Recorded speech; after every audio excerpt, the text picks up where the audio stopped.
Welcome everyone, welcome to my channel again. I'm so glad to see you guys. I'm so happy that we're all here again. Whole hearty hail, everything happy, dancing, bouncing in the Lord, rejoicing. It's so great to have new subscribers. Thank you for subscribing. You're welcome. I'm so glad to have you here. So today we're going to be talking about HG, which is Hyperemesis Gravidarum, or as I would call it, Hyperemesis Gravidarum. Trying to be a little bit posh in a wrong way. Anyway, so hyperemesis is a pregnancy complication that is characterized by severe nausea, vomiting, dehydration, weight loss, and sensitivity to smell, and a lot of salivation. Yes guys, I was salivating a lot during my pregnancy. I had a bottle I had to carry around so I could kind of keep like my fluids in there, I mean saliva in there, because that's just what it was, you know. Or I had to have a lot of tissue close by to kind of, you know, catch stuff and put away.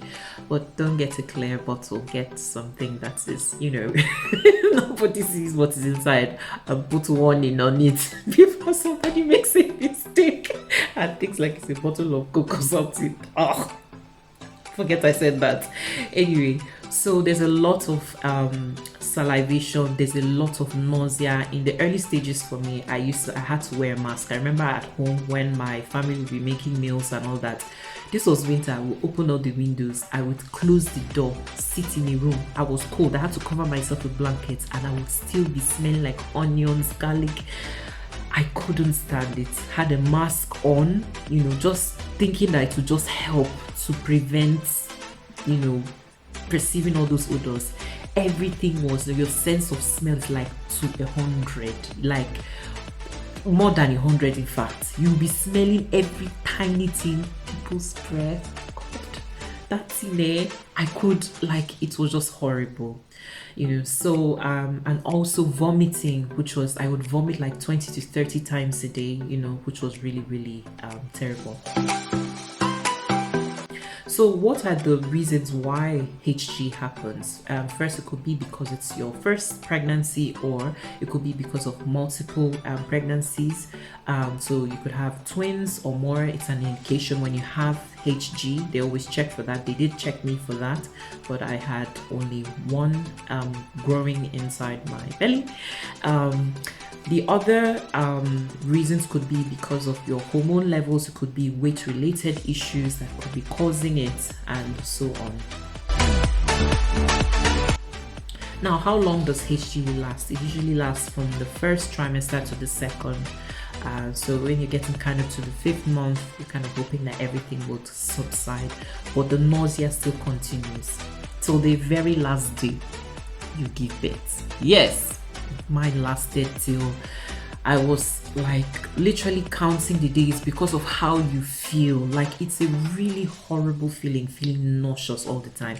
And this is not just nausea, this is not just your typical morning sickness. It was much more than that. So sometimes when people compare and they say, oh, it's just morning sickness, it's not morning sickness. HG is totally different. It's excessive, you know, and it dehydrates, it depletes nutrients. You're not eating well and all that, so you can't keep anything down. Like, you literally take a spoon of something, or it's out again, you know. So it's that bad. So in my own case, I had to go to the hospital. The first incident, I had to be hospitalized. I had to call A&E.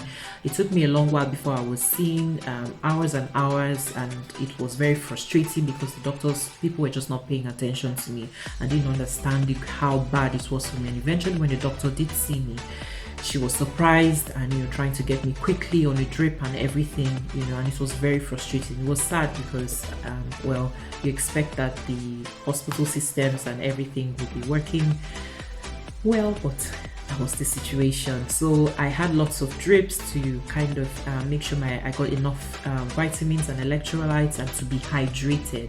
And then I ate a lot of bland foods in the hospitals. We know hospital food is not always great, particularly with public hospitals, but that was what they had, you know. And I really didn't want to eat a lot of other stuff. I did have like food brought to me, so bland, like really plain crackers and things that kind of dry out your mouth, you know, and simple things that you can eat.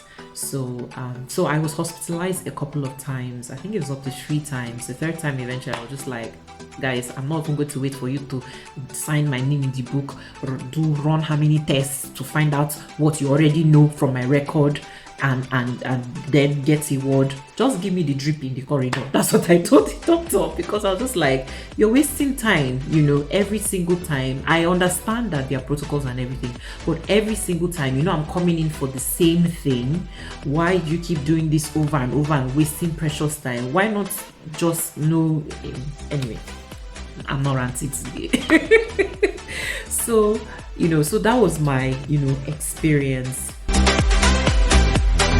So the other technical reasons for HG to happen is that the HCG hormone could be really high in the blood, and also there are going to be high levels of estrogen. So hence why you are feeling the way you're feeling. The hormone that determines pregnancy is really, really high.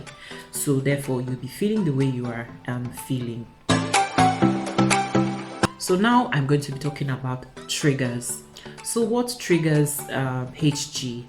There are several things that could trigger HG. In my own case, it was really strong smells. If somebody was making like a very delicious pot of okra soup and they put some very interesting things inside, vomit. If I smelled like strong perfume, I remember once when I was in the hospital, I don't know who sent this person to that ward at that time of the night. I know it was just the devil. This guy, I was like, you're working in a hospital and you walk past a ward when you know they are treating people with that kind of condition, and you are wearing, you know, those really strong, like chemical industrial perfume this guy sprayed. He's walking from how many kilometers away? We are smelling it where we are, or perceiving it where we are. I was like, really? It was just not fair. It was terrible. We didn't know what to do. Everybody was like, gosh, what is that smell? What is that smell? Eventually, and this was around 2 a.m. at night. Eventually, we had to now get a nurse to get a fan to kind of aerate the place a little bit, because you know how in the hospitals, the windows are a bit high up and small and all that, you know, so to aerate the place and, you know, so that you feel fresh and to get the smells out and to kind of, you know, who was it? Please tell the person to move away. You know, it was really, really bad. So smells were a major trigger. It doesn't matter what it is. You know, interestingly, when I was going through that, my kitchen was being done in my house during that period, and we had to do a lot of plumbing work. And my husband was telling me that, be glad you were not here in the house, because the smells that came out, it would have been terrible for you.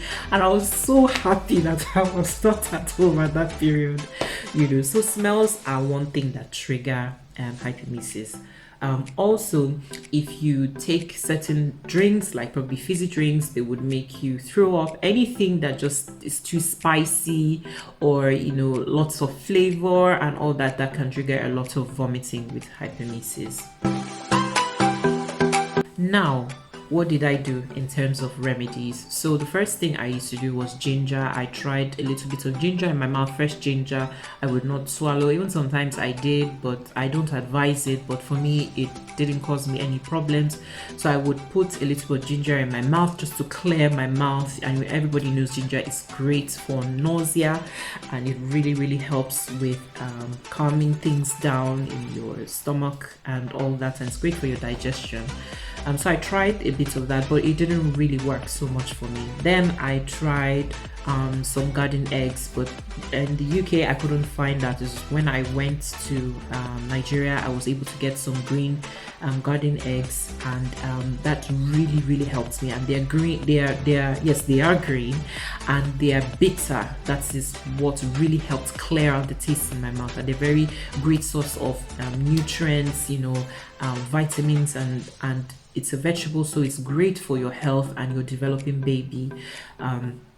So those are great things to try. There's so many other types of garden eggs that you can try, but these ones particularly are really helpful. The other thing I tried was I ate a lot of pulses, that's like beans. So I ate moi moi, which is like a Nigerian dish, and I found it so amazing for me. Like when I ate moi moi, I was on another level, not just because I was pregnant and I was hungry, but because it just made me feel a lot better. The moi moi is rich in B vitamins and a lot great source of protein, and it's made usually with fish, eggs, and lots of beans and a bit of vegetables in it. So it's very balanced sort of meal. So that really helped me. I ate a lot of baked beans too, and that was super you know, helpful. It's amazing because sometimes we think baked beans as well processed food, but that was what I wanted to eat, and it was really satisfying, and it will really bring down all the nausea feelings that I, you know, had. The other thing I tried was ice baby. Hey, I ate ice. I ate it like no man's business. In fact, that Morrison's that was near where I lived, they knew me. I'm sure they'll be like, gosh, we have run out of ice because of Pauline again. Like, it was an essential part of my pregnancy. I had ice. We always carried ice around wherever we went, or I would freeze water that I bought in a bottle in the fridge if I couldn't get any ice. So at least the water was really cold and it would melt.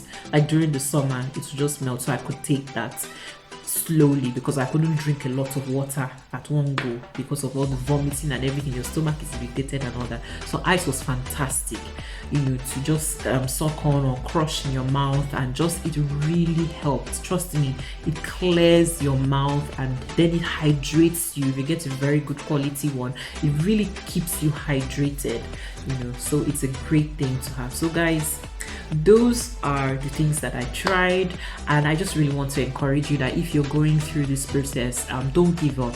Don't give up at all. Try as much natural remedies, things that are safe. You know, talk to your doctor about what you're going through.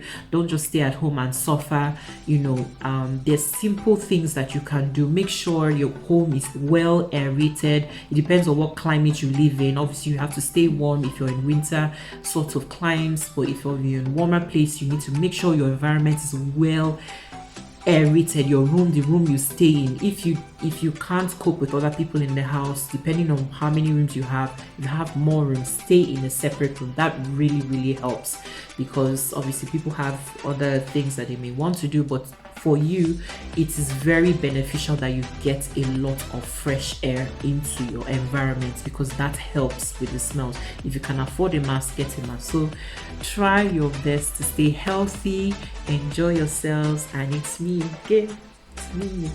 Hey, Kima. Hey.